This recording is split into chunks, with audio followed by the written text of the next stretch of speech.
Армысыздар, құрметті қазақ елі, сіздерді өз арнамда көргеніме қуаныштымын. Халайық, менің өзімнің тұрақты көрермендеріме ерекше алғысымды айтқым келеді, себебі сіздердің арқаларыңызда біз үнемі алға қарай дамып, жаңа ақпараттарды тарих пен саясатты байланыстыра отырып, халыққа ұсынып келе жатырмыз. Сондықтан тағы да сіздерге үлкен рахмет. Енді Тоқаевқа ренжіп жатқан шығарсыздар, тағы да мәлімдеме жасады Ресей мен Украинаның арасындағы соғысқа байланысты.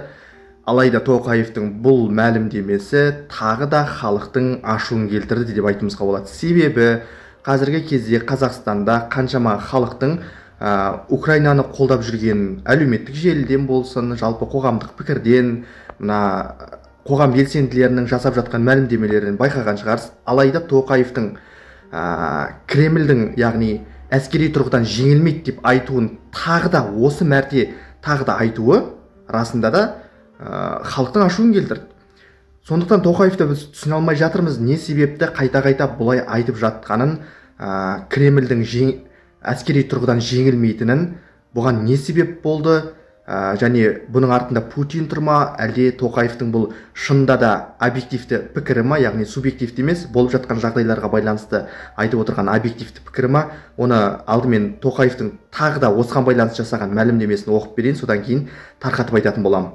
Тоқаев жиын кезінде былай деп айтты: канцлер Шольцпен келіссөз барысында айтқанымдай, Ресейдің әскери тұрғыдан жеңілмейтіні анық. Бұл Ресейдің әскери әлеуеті президент Путин жүргізіп отырған саясатты халқының қолдауы және тарихтың өзі дәлелдеп отырған факт. Сондықтан біз қақтығысты бейбіт түрде шешу жолдарын қарастыруды барлық мемлекеттің, соның ішінде Қытай мен Бразилияның ақылға қонымды жоспарларын қолдаймыз. Басқа жол жоқ, әйтпесе соғыс қос тарапты да жойып тынады.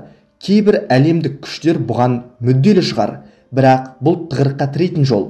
Конструктивті келіссөздер арқылы бейбітшілікке ұмтылу әлсіздіктің белгісі емес, керісінше стратегиялық парасаттылықтың көрінісі, деді президент Тоқаев. Халайық, көріп отырсыздар ма? Өткен жол білесіздер, Қазақстанға Германияның канцлері Шольц келген кезде Тоқаев айтқан болатын: Ресей әскери тұрғыдан жеңілмейді деді. Және бұл пікірі халықтың үлкен сынына қалды. Алайда бұл жолы жиын кезінде Тоқаев осынау пікірін тағы да қайталап айтып отыр. Тіпті былай деді Тоқаев: жаңа білесіздер, Путиннің жүргізіп отырған саясатын халқы қолдайды, және бұл тарихи факт деп отыр. Сонда Ресей халқы сонда Путиннің жүргізіп отырған саясатын қолдайтын болғаны ма шынымен де? Әлде керісінше ме? Өйткені Ресейдегі көңіл күйді ауық-ауық естіп қаламыз, себебі наразылықтарды да жиі естиміз. Кремль тарапынан айтылып жатқан, өзінің халқының тарапынан айтылып жатқан Кремльге қарсы.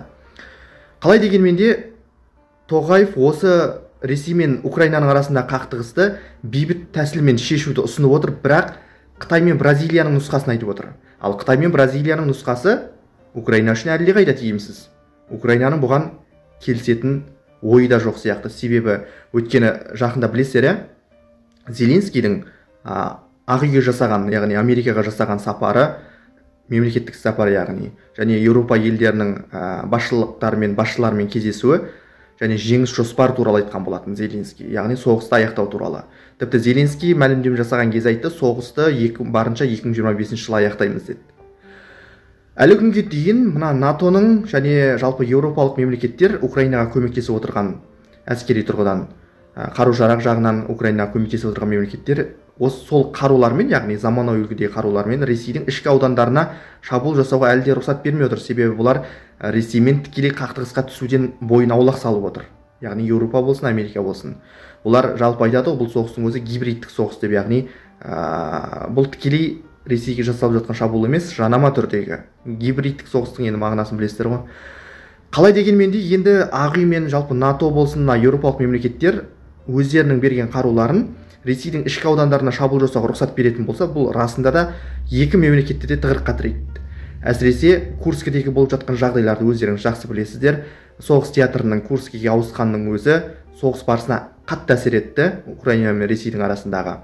Және осыдан кейін Кремльдің жанындағы неше түрлі саясаткерлер айналасындағы елдерге қаһарын төгіп, неге көмектеспейді, неге бізді қолдамайды деген сияқты неше түрлі мәлімдемелер жасады. Оның бер жағында Белоруссияның президенті Лукашенконың өзі Қазақстанды жиі кінәлап кеткенде өздеріңіз білесіздер. Ол Лукашенко айтты, кезінде қаңтар кезінде сіздерге кім көмектесті деп біздің билікке бір қағытпа сөзбен мәлімдеме жасаған болатын. Енді қалай дегенмен де Зеленскийге рұқсат берілетін болса, бұл расында да екі мемлекетте де тығырыққа тірейді. Яғни Ресей мен Украинаның арасындағы соғыс одан әрі жалғасады және бұл соғыс екі мемлекетте де әбден жаңағыдай титықтатады былайша айтқанда. Алайда Тоқаев осы жолы да Ресей әскери тұрғыдан жеңілмейді деу арқылы халықты өзіне тағы да қарсы қойып отырған сияқты.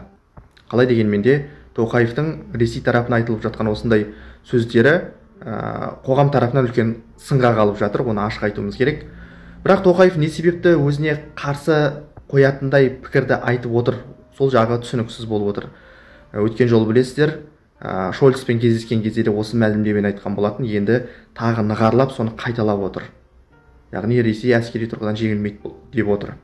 Бұл сонда, яғни суық сараптама дейді ғой, яғни суық сараптама болғанда объективті, яғни түрлі жағдай бір болжамдарға емес, нақты статистикаларға негізделген сараптама ма екен Тоқаевтың, әлде Тоқаевтың бұл Кремльге деген қолдау ма екен? Қалай ойлайсыздар сіздер?